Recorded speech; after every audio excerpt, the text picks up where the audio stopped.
the project planning meeting for assessment undertaking project work.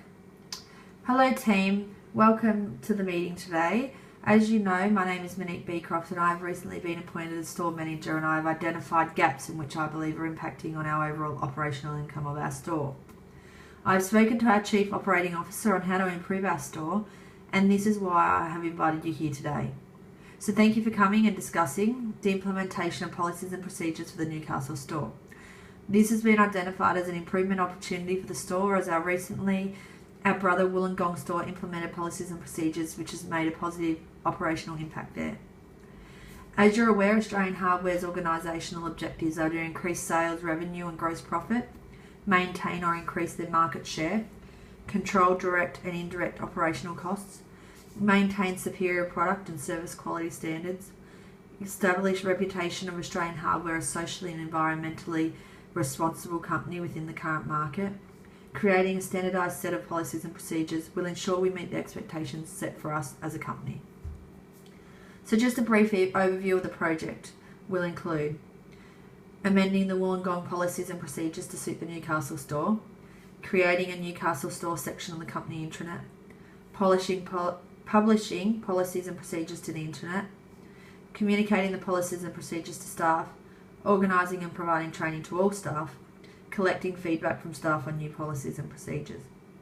The project will not include collecting feedback from staff on training or reviewing policies and procedures to identify whether further changes are required.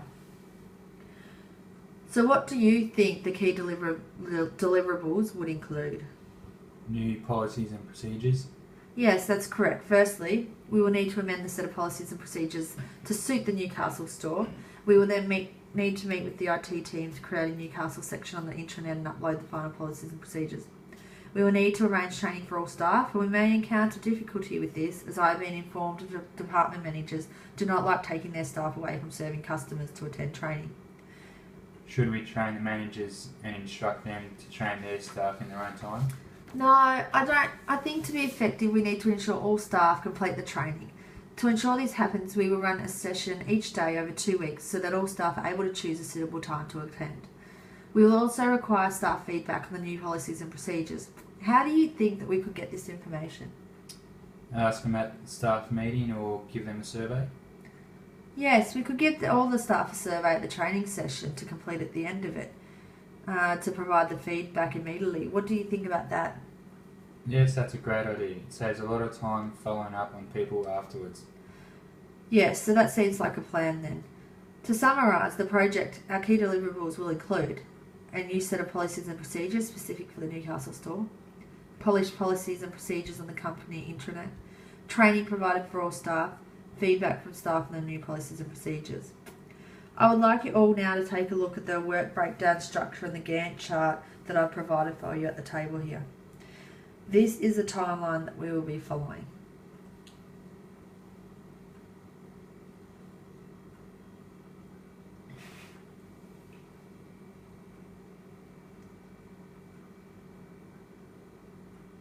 Okay, so after having just a brief look at that, do you have any further input for the project that you'd like to add?